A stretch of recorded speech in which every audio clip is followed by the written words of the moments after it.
Kader kesehatan masyarakat dinilai sebagai ujung tombak dalam keberhasilan program kesehatan berbasis komunitas di Indonesia. Peran mereka menjadi kunci penjembatanan antara tenaga kesehatan formal dengan masyarakat, terutama di daerah pedesaan dan terpencil yang minim akses fasilitas kesehatan.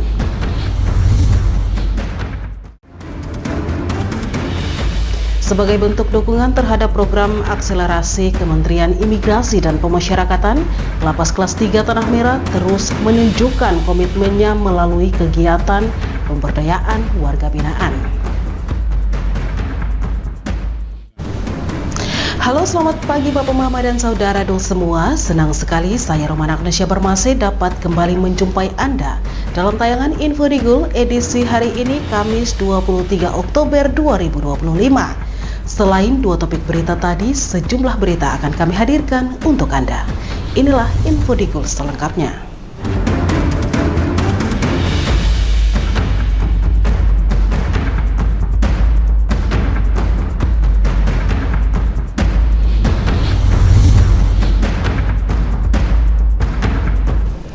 Bapak, Mama, dan Saudara semua, kita ke berita pertama.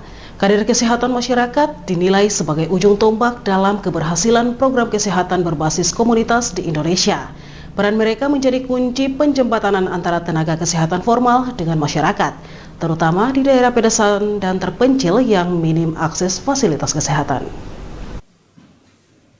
Di balik upaya pemerintah menekan angka kematian ibu dan anak, serta meningkatkan derajat kesehatan di pelosok negeri, ada sosok-sosok relawan yang tak kenal lelah. Mereka adalah kader kesehatan, pahlawan tanpa tanda jasa yang menjadi ujung tombak dalam menyebarkan semangat hidup bersih dan sehat hingga ke daerah terjauh. Dalam laporan panitia, Ketua Panitia Kegiatan Workshop Kader Posyandu, Peterson Wanggai mengatakan, kader merupakan ujung tombak dalam pelaksanaan program-program kesehatan berbasis masyarakat di Indonesia. Mereka berperan penting dalam menjembatani antara masyarakat dengan tenaga kesehatan, terutama di wilayah pedesaan, terpencil, dan sulit dijangkau oleh fasilitas kesehatan secara formal. Melalui kegiatan di Posyandu, Posbindu, dan berbagai program kesehatan lingkungan, kader menjadi mitra strategis pemerintah dalam meningkatkan kesadaran dan perilaku hidup bersih dan sehat di masyarakat. Dalam konteks pembangunan kesehatan nasional, keberadaan kader sangatlah penting untuk mendukung pencapaian tujuan pembangunan berkelanjutan, terutama pada tujuan yaitu good health and well-being, kehidupan sehat dan sejahtera. Kader merupakan ujung tombak dalam pelaksanaan program-program kesehatan berbasis masyarakat di Indonesia. Mereka berperan penting dalam menjembatani antar masyarakat dengan tenaga kesehatan, terutama di wilayah pedesaan, terpencil dan sulit dijangkau oleh fasilitas pelayanan kesehatan secara formal. Melalui kegiatan Posyandu, Posbindu, dan berbagai program kesehatan lingkungan, kader menjadi mitra strategis dalam pemerintahan dalam meningkatkan kesadaran dan perilaku hidup bersih dan sehat di kalangan masyarakat.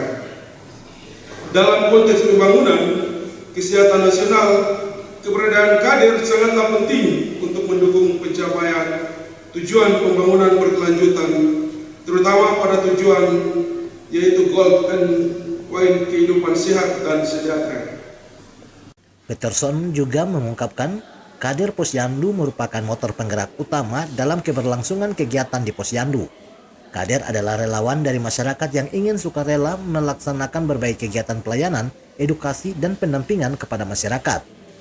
Melalui pelatihan dan workshop seperti ini, diharapkan para kader dapat semakin meningkatkan kapasitas dan kompetensinya, sehingga mampu menjadi garda terdepan dalam mewujudkan masyarakat yang sehat, mandiri, dan sejahtera. Tim Liputan Digul TV melaporkan. Kader Posyandu, ujung tombak kesehatan ibu dan anak, masih menghadapi sejumlah tantangan berat dalam menjalankan tugasnya. Kendala seperti kurangnya pengetahuan teknis, pemahaman tentang stunting, hingga kemampuan komunitas menjadi hambatan serius yang berpotensi menurunkan kualitas pelayanan kesehatan di tingkat masyarakat. Pemberdayaan kader Posyandu menjadi kunci utama untuk memaksimalkan fungsi Posyandu di tengah masyarakat. Untuk itu dibutuhkan pembenahan serius menyangkut 4 tantangan utama, yaitu peningkatan kapasitas teknis, pemahaman isu kesehatan, kemampuan komunikasi, serta sinergi yang lebih kuat dengan puskesmas dan pemerintah desa. Ketua Panitia Kegiatan Workshop Kader Posyandu, Peterson Wanggai, mengatakan, di lapangan masih ditemukan berbagai tantangan yang dihadapi oleh para kader, antara lain kurangnya pengetahuan dan keterampilan kader terkait pelaksanaan 5 meja posyandu, pencatatan hasil penimbangan, dan pelaporan kegiatan keterbatasan pemahaman tentang stunting, gizi seimbang, serta pola asuh anak, yang berdampak pada kurang optimalnya penyampaian informasi kepada masyarakat dan rendahnya kemampuan kader dalam memberikan penyuluhan dan komunikasi interpersonal, sehingga pesan-pesan kesehatan belum tersampaikan secara efektif, serta kurangnya koordinasi antara kader dengan petugas puskesmas dan pemerintah desa yang menyebabkan kegiatan posyandu belum berjalan secara maksimal dan berkelanjutan. Namun di lapangan masih ditemukan berbagai tantangan yang dihadapi oleh para kader. Antara lain, kurangnya pengetahuan dan keterampilan kader terkait dengan pelaksanaan 5 meja di saat posyandu, pencatatan hasil penimbangan dan pelaporan kegiatan. Yang kedua, keterbatasannya pemahaman tentang stunting dan gizi seimbang, serta pola asuh anak yang berdampak pada kurangnya optimalnya penyampaian informasi kepada masyarakat. Hal yang ketiga, rendahnya kemampuan kader dalam memberikan penyuluhan dan komunikasi interpersonal, sehingga pesan kesehatan belum tersampaikan secara efektif atau menyeluruh kepada masyarakat. Yang keempat, kurangnya koordinasi antara kader dengan petugas puskesmas dan pemerintah desa yang menyebabkan kegiatan posyandu belum berjalan secara maksimal dan berkelanjutan. Lebih lanjut, ia menegaskan bahwa melihat kondisi tersebut perlu diatasi dengan langkah nyata melalui workshop peningkatan kapasitas kader posyandu. Melalui kegiatan ini, para kader akan mendapatkan penguatan pengetahuan, keterampilan dan motivasi dalam menjalankan peran serta tanggung jawabnya dengan baik. Menurutnya, workshop tidak hanya menjadi ajang pembelajaran, tetapi juga menjadi sarana berbagi pengalaman dan praktik baik antar kader, sekaligus memperkuat sinergi antar masyarakat, tenaga kesehatan, dan pemerintah daerah dalam upaya mewujudkan pelayanan kesehatan yang lebih efektif di tingkat akar rumput. Tim Liputan, Digul TV, Dedi melaporkan. Bapak, Mama, dan Saudara dong semua, jangan kemana-mana, sesaat lagi Info Digul akan kembali, tetaplah bersama kami.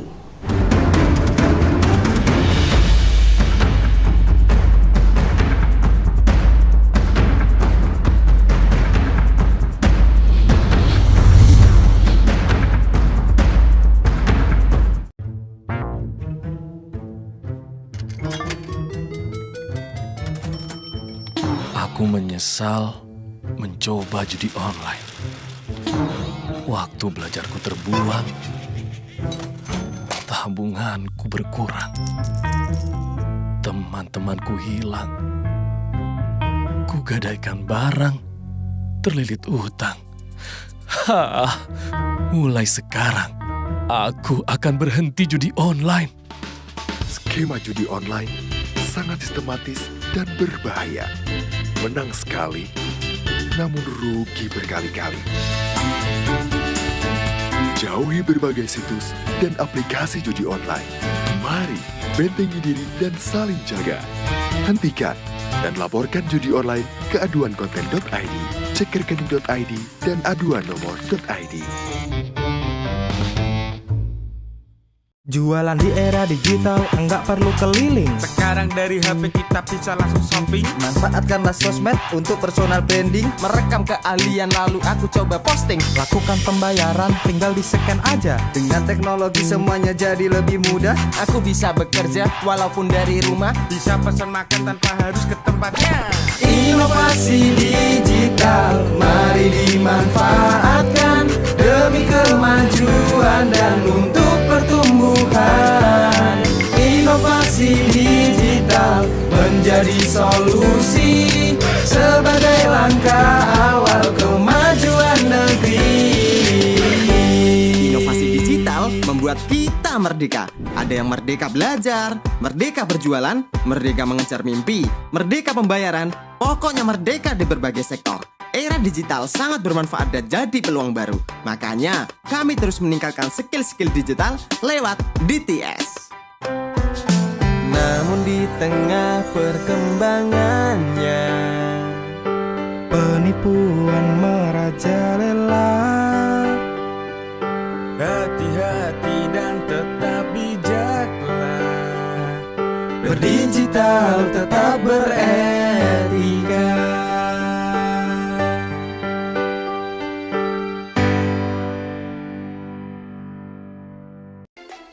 Emang gak takut hidup dan masa depan hancur karena judi online? Sistem judi online sengaja membuatmu rugi berkali-kali. Kamu semakin penasaran sampai kecanduan. Dampak judi online sangat fatal loh. Keluarga hancur, tabungan hangus, pekerjaan hilang, hingga terlilit utang. Judi online perlu dicegah dengan bangun kebiasaan positif. Hindari iklan judi online, jangan kunjungi situs judi online. Isi waktu dengan olahraga, jangan tergoda rayuan yang menjanjikan keuntungan cepat. Bagaimana cara lepas dari judi online? Minta pertolongan orang terdekat. Hentikan mengakses judi online, minta bantuan profesional atau psikolog jika dibutuhkan. Ayo saling jaga dan laporkan judi online ke laman aduankonten.id, email aduankonten@kominfo.go.id, dan WhatsApp 0811 922 4545.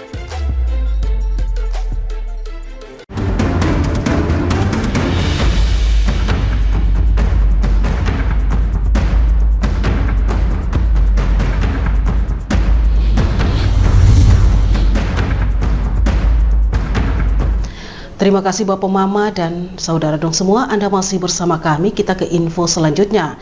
Meningkatnya kapasitas kader Posyandu di Kabupaten Bovendigul diharapkan dapat mendorong pelayanan kesehatan di tingkat kampung menjadi lebih efektif dan terarah.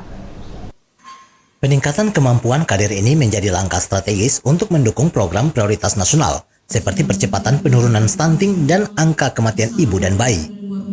Ketua Panitia Kegiatan Workshop Kader Posyandu Peterson Wanggai mengatakan, dengan meningkatnya kapasitas kader Posyandu diharapkan pelayanan Posyandu dapat berjalan lebih efektif, terarah, dan berdaya guna dalam mendukung pencapaian program prioritas nasional seperti penurunan angka stunting, peningkatan status gizi masyarakat, percepatan penurunan angka kematian ibu dan bayi, serta peningkatan derajat kesehatan keluarga di tingkat kampung. Salah satu upaya yang dilakukan oleh Dinas Kesehatan Kabupaten Bovendigul dalam meningkatkan mutu sumber daya manusia kesehatan adalah dengan melakukan kegiatan workshop kader Posyandu. Kegiatan ini dilakukan untuk melatih, membimbing, dan membina kader Posyandu agar lebih terampil dan mandiri sehingga dapat membantu kegiatan pelayanan kesehatan di tingkat kampung.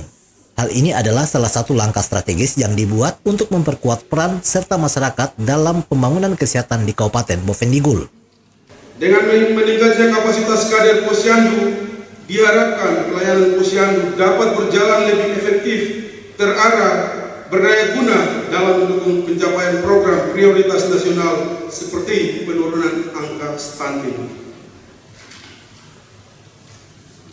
Peningkatan status gizi masyarakat, percepatan penurunan angka kematian ibu dan bayi, serta peningkatan derajat kesehatan keluarga di tingkat desa. Salah satu upaya yang dilakukan oleh Dinas Kesehatan Kabupaten Bovendigul dalam meningkatkan mutu sumber daya manusia kesehatan adalah dengan melakukan kegiatan workshop kader Posyandu. Kegiatan ini dilakukan untuk melatih, membimbing, dan membina kader Posyandu agar lebih terampil, mandiri, sehingga dapat membantu kegiatan pelayanan kesehatan di tingkat kampung. Hal ini adalah salah satu langkah strategis yang dibuat untuk memperkuat peran serta masyarakat dalam pembangunan kesehatan di Kabupaten Bovendigul. Peter juga mengungkapkan tujuan umum workshop kader Posyandu ini yaitu meningkatkan pengetahuan, keterampilan, dan motivasi kader Posyandu dalam melaksanakan pelayanan kesehatan dasar di tingkat masyarakat, serta mampu berperan aktif dalam upaya promotif, preventif, dan deteksi dini masalah kesehatan ibu dan bayi, serta keluarga. Selain itu juga ia mengatakan tujuan khusus workshop kader Posyandu yaitu meningkatkan kemampuan kader dalam pelayanan kesehatan Posyandu, membekali kader dengan pengetahuan dan keterampilan dasar seperti yang tercakup dalam 25 kompetensi dasar, mempersiap kader untuk melayani seluruh siklus hidup, mulai dari ibu hamil, bayi, balita, anak-anak, remaja, dewasa, hingga lansia, meningkatkan kemampuan kader dalam melakukan penyuluhan kesehatan, pengukuran seperti berat badan dan tinggi badan, serta penggunaan buku KIA dan memperkuat para kader dalam mendukung program pemerintah seperti pencegahan stunting dan imunisasi, serta mendorong kader untuk menjadi penggerak masyarakat dalam menjaga kesehatan keluarga dan lingkungan. Tujuan khusus meningkatkan kemampuan kader dalam pelayanan kesehatan di Posyandu. Yang kedua, membekali kader dengan pengetahuan dan keterampilan dasar seperti yang tercakup dalam 25 kompetensi dasar Kabupaten Dasar Kader. Yang ketiga, mempersiapkan kader untuk melayani seluruh siklus hidup, mulai dari ibu hamil, bayi balita, anak remaja, dewasa hingga lansia.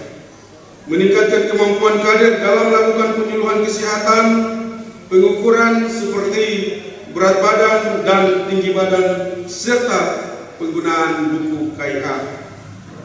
Memperkuat peran kader dalam mendukung program pemerintah seperti mencegah stunting dan imunisasi. Mendorong kader untuk menjadi penggerak masyarakat dalam menjaga kesehatan keluarga dan lingkungan. Ia juga mengungkapkan bahwa peserta sasaran dalam kegiatan ini adalah kader Posyandu yang berada di 20 distrik di Kabupaten Bovendigul dengan total peserta 140 orang. Dengan adanya kegiatan workshop ini diharapkan kader Posyandu di Bovendigul semakin siap dan tangguh dalam menjalankan perannya sebagai garda terdepan pelayanan kesehatan masyarakat di tingkat kampung. Tim Liputan, Digul TV, Dedi melaporkan. Pemirsa, sebagai bentuk dukungan terhadap program akselerasi Kementerian Imigrasi dan Pemasyarakatan, Lapas Kelas 3 Tanah Merah terus menunjukkan komitmennya melalui kegiatan pemberdayaan warga binaan. Salah satu wujud nyata kegiatan tersebut adalah pengelolaan lahan dengan berbagai tanaman sayur mayur yang hasilnya dimanfaatkan untuk kegiatan sosial. Kegiatan ini menjadi bagian dari upaya Lapas Tanah Merah dalam membangun kemandirian warga binaan sekaligus memperkuat kepedulian sosial. Hasil panen sayur seperti kangkung cabut didistribusikan untuk membantu masyarakat sekitar serta diberikan sebagai bantuan sosial kepada para purnawirawan pegawai lapas yang telah memasuki masa purna tugas. Kepala Lapas Kelas 3 Tanah Merah, Lukas Apono, saat ditemui di sela-sela kegiatan panen kangkung mengatakan bahwa kegiatan bercocok tanam ini merupakan salah satu implementasi dari program akselerasi Kementerian Imigrasi dan Pemasyarakatan, khususnya di bidang pemasyarakatan, di mana Lapas Kelas 3 Tanah Merah melaksanakan panen kangkung cabut yang ditanam pada bulan September. Kegiatan ini merupakan bentuk kemandirian warga binaan dan bagian dari dukungan terhadap akselerasi program Kementerian Imigrasi dan Pemasyarakatan. Hasil panen dimanfaatkan untuk bantuan sosial, bukan hanya kepada masyarakat tetapi juga kepada purnawirawan pegawai lapas. Hari ini Lapas Tanah Merah melaksanakan panen kangkung cabut. Panen kangkung cabut yang mana ditanam pada bulan September. Kegiatan kemandirian warga binaan, tanam dan hari ini kami panen. Ini merupakan mendukung akselerasi Kementerian Hukum, Kementerian Imigrasi dan Pemasyarakatan dalam bercocok tanam. Bagian daripada ini kami akan memberikan bantuan sosial kepada masyarakat, tetapi juga kepada purnawira pegawai lapas yang telah pensiun. Kira-kira seperti itu. Selain kangkung, Lukas menambahkan bahwa terdapat berbagai jenis tanaman lain yang juga dibudidayakan di lahan Lapas Tanah Merah, antara lain tomat, ketimun, kacang panjang, dan bayam. Semua kegiatan tersebut melibatkan warga binaan dan petugas secara aktif. Ia berharap kegiatan ini dapat menjadi sarana pembelajaran sekaligus pemberdayaan bagi warga binaan. Kedepan, dirinya ingin menggandeng dinas terkait seperti Dinas Pertanian dan Perkebunan untuk bersama-sama memberikan pembinaan agar warga binaan memiliki keterampilan bertani yang bisa diterapkan setelah bebas nanti dan bisa mengabdi membangun bangsa dan negara. Melalui kegiatan ini, Lapas Kelas 3 Tanah Merah tidak hanya berupaya mewujudkan kemandirian warga binaan, tetapi juga memperkuat peran sosial lembaga pemasyarakatan dalam memberikan manfaat nyata bagi masyarakat dan lingkungan sekitar. Tim Liputan, Digul TV melaporkan. Bapak Mama dan saudara dong semua, Dirgahayu Partai Golongan Karya yang ke-60 tahun, Partai Golkar tersebut memberikan bantuan bingkisan Bama kepada masyarakat yang bertempat di Sekretariat Golkar. Dalam rangka memperingati hari ulang tahun Partai Golongan Karya yang ke-60 tahun, Dewan Pimpinan Daerah Kabupaten Bovendigul melakukan pendekatan terhadap rakyat dan membagikan bingkisan Bama terhadap masyarakat penerima manfaat yang sudah didata.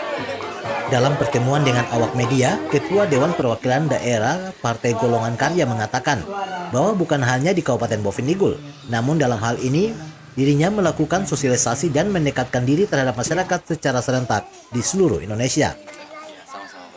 Dalam rangka hari ulang tahun Partai Golkar yang ke-41 tahun, kami diperintahkan oleh DPP Partai Golkar untuk melakukan bakti sosial secara serentak seluruh Indonesia. Oleh karena itu, sekalipun kami di wilayah terpencil di Kabupaten Bovendigul, yang kami laksanakan. Dalam arti, inilah cara-cara Partai Golkar dengan metode-metode yang baru, di mana pendekatan-pendekatan kita bukan hanya dengan lisan saja, tetapi dengan proaktif membantu masyarakat yang tidak mampu. Oleh karena itu, Partai Golkar kali ini memberikan bantuan-bantuan kepada masyarakat yang memang sudah didata. Dan mudah-mudahan untuk tahun depan kami akan buat lebih besar lagi, target kami sampai 1.500 ya, orang yang akan kami bantu nanti untuk kegiatan Partai Golkar ke depan. Ya, kami punya target ke depan, mudah-mudahan kami punya kader-kader terbaik untuk dicalonkan sebagai calon bupati dan wakil bupati ke depan untuk Bovendigul. Ya, harapan kami ya Partai Golkar selalu menjadi bagian daripada masyarakat Bovendigul, selalu menjadi harapan masyarakat Bovendigul. Yang paling utama di dalam kebijakan kita di DPR selalu mengutamakan kepentingan rakyat. Metode pendekatan bukan hanya secara lisan, namun dengan proaktif membantu masyarakat yang tidak mampu, sehingga Partai Golongan Karya selalu dipercaya rakyat ke depannya. Dirinya juga menambahkan bahwa ke depannya Partai Golkar mempunyai target, yaitu membuat sosialisasi lebih besar dengan mengundang 1.500 orang untuk mengikuti kegiatan serta mendapatkan bantuan bagi para penerima manfaat. Oral Brunner Leleng juga berharap semoga ke depannya dirinya memiliki kader-kader terbaik dari Partai Golkar untuk mencalonkan sebagai bupati dan wakil bupati di tahun-tahun yang akan datang, sehingga Partai Golkar selalu menjadi bagian dari masyarakat Bovendigul serta mengutamakan kepentingan rakyat. Tim Liputan Digul TV, Ursula melaporkan. Bapak, Mama, dan Saudara dong semua, jangan kemana-mana, sesaat lagi Info Digul akan kembali, tetaplah bersama kami.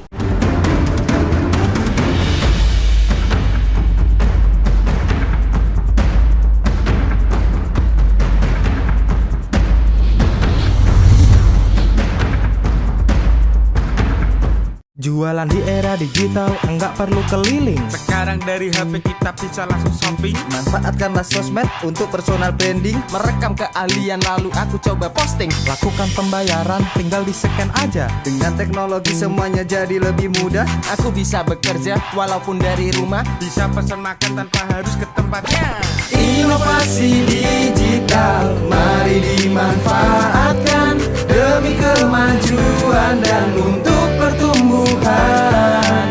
Inovasi digital menjadi solusi sebagai langkah awal kemajuan negeri.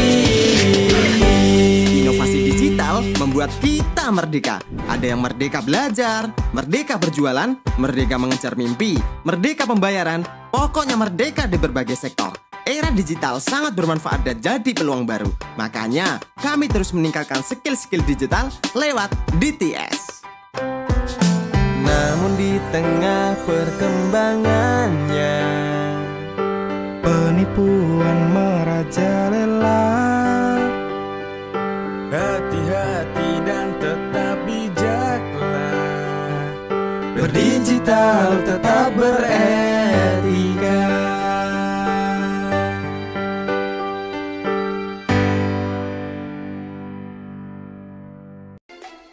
Emang gak takut hidup dan masa depan hancur karena judi online? Sistem judi online sengaja membuatmu rugi berkali-kali. Kamu semakin penasaran sampai kecanduan. Dampak judi online sangat fatal loh. Keluarga hancur, tabungan hangus, pekerjaan hilang, hingga terlilit utang. Judi online perlu dicegah dengan bangun kebiasaan positif. Hindari iklan judi online, jangan kunjungi situs judi online. Isi waktu dengan olahraga, jangan tergoda rayuan yang menjanjikan keuntungan cepat. Bagaimana cara lepas dari judi online? Minta pertolongan orang terdekat.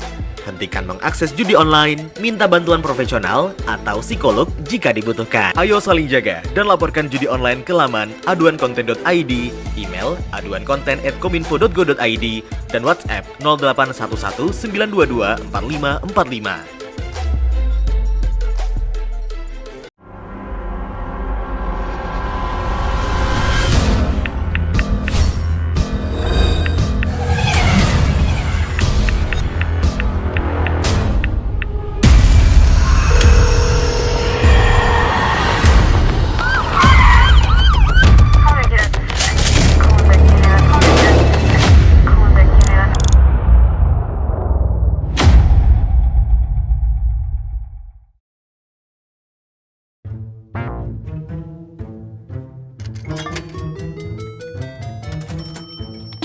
Aku menyesal mencoba judi online. Waktu belajarku terbuang, tabunganku berkurang, teman-temanku hilang, kugadaikan barang, terlilit utang. Mulai sekarang, aku akan berhenti judi online. Skema judi online sangat sistematis dan berbahaya. Menang sekali, namun rugi berkali-kali. Jauhi berbagai situs dan aplikasi judi online. Mari bentengi diri dan saling jaga. Hentikan dan laporkan judi online ke aduankonten.id, cek rekening.id, dan aduan nomor.id.